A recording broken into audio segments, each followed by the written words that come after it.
പുതിയ വർഷത്തിൽ ഇതുവരെ ചിന്തിച്ചു വന്നതിനോട് ബന്ധപ്പെട്ട് ഒരു വചനവും കൂടെ ധ്യാനിക്കാം. ഗലാത്യ ലേഖനം 6-ാം അധ്യായം 10-ാമത്തെ വാക്യം. ആകയാൽ അവസരം കിട്ടും പോലെ നാം എല്ലാവർക്കും, വിശേഷാൽ സഹവിശ്വാസികൾക്കും നന്മ ചെയ്യുക. എഫേസ്യ ലേഖനത്തിൽ നമ്മൾ ഈ വിഷയത്തോട് ബന്ധപ്പെട്ട് ആദ്യം വായിച്ചു. എനിക്ക് തോന്നുന്നു 2-ാം തീയതിയാന്ന് തോന്നുന്നു നമ്മൾ വായിച്ചു. ഇത് ദുഷ്പ്രവൃത്തിയുടെ വർദ്ധിത കാലമായതിനാൽ ഓരോ അവസരവും പരമാവധി പ്രയോജനപ്പെടുത്തുക. അതേ കാര്യം ഇവിടെ വരികയാണ്. ആകയാൽ അവസരം കിട്ടും പോലെ നാം എല്ലാവർക്കും, വിശേഷാൽ സഹവിശ്വാസികൾക്ക് നന്മ ചെയ്യുക. അവസരം കിട്ടും പോലെ എന്ന് പറഞ്ഞാൽ അവസരം കിട്ടിയിട്ട് ചെയ്യാം എന്നിങ്ങനെ പറഞ്ഞുകൊണ്ടിരുന്നാൽ എന്തിനെങ്കിലും അവസരം കിട്ടുമോ?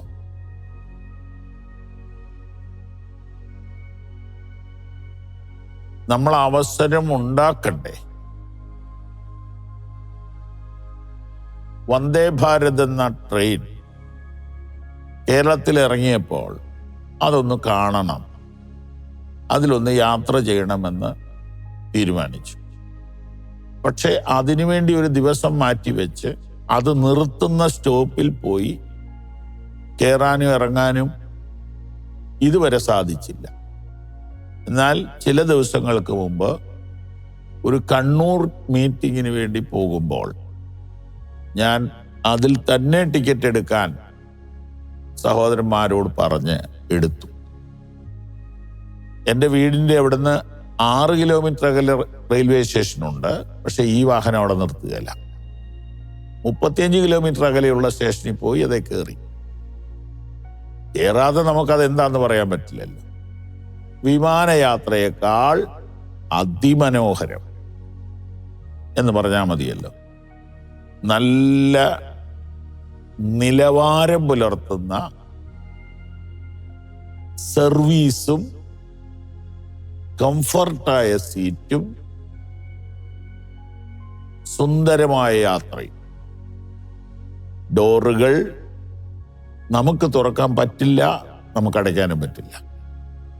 അതിനെല്ലാം ഒരു ഓട്ടോമാറ്റിക് സംവിധാനമുണ്ട്. ഒരു സ്റ്റോപ്പിൽ നിർത്താറാകുമ്പോൾ 3 പ്രാവശ്യം അനൗൺസ് ചെയ്യും, സ്റ്റോപ്പ് ആയിക്കൊണ്ടിരിക്കുന്നു. അത് എഴുതി കാണിക്കും ഇനി എത്ര കിലോമീറ്റർ ഉണ്ടെന്ന്. നമ്മൾ ഓടണ്ട, ചാടണ്ട, തള്ളണ്ട. പക്ഷെ ഇതൊന്നും ശ്രദ്ധിക്കാത്തവർ പിന്നെയും ഓടുകയും ചാടുകയും ചെയ്യും.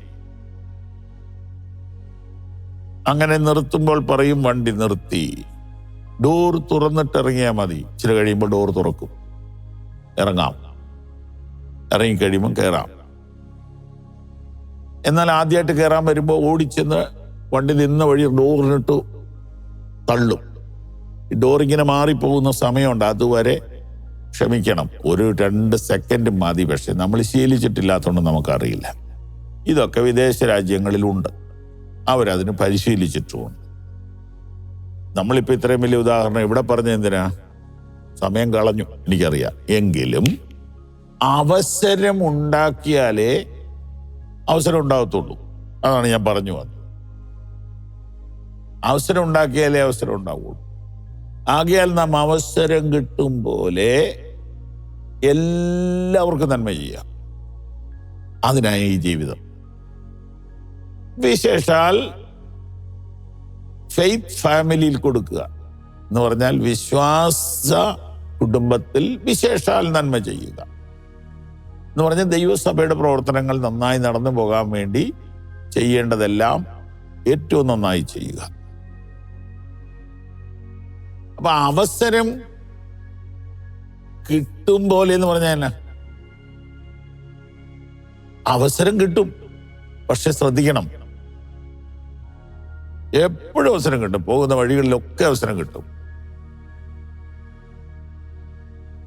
ശ്രദ്ധിക്കണം, അവസരം ഉണ്ടാക്കണം. അങ്ങനെയാണെങ്കിൽ ഒരു പ്രായോഗിക മാർഗം പറയാം. കുറഞ്ഞ പക്ഷം രാവിലെ ഈ പ്രാർത്ഥനയും കൂടെ പ്രാർത്ഥിക്കണം. ദൈവമേ, എന്തെങ്കിലും ഒരു നന്മ ചെയ്യാൻ, മറ്റുള്ളവർക്ക് പ്രയോജനമുള്ള കാര്യം ചെയ്യാൻ, എൻ്റെ ഉദ്യോഗത്തിലപ്പുറം ചില നന്മ ചെയ്യാൻ ഇന്ന് എനിക്ക് അവസരം തരണേ എന്ന് പ്രാർത്ഥിച്ചു കൊണ്ടുപോകും. അങ്ങനെ പറ്റുമോ? അങ്ങനെ ചിന്തിക്കാം. ദൈവം നമ്മെ സഹായിക്കട്ടെ. ഈ സന്ദേശങ്ങൾ നിങ്ങൾക്ക് തുടർച്ചയായി ലഭിക്കുവാൻ പവർ വിഷൻ ടിവിയുടെ സാമൂഹിക മാധ്യമങ്ങൾ സന്ദർശിക്കുക.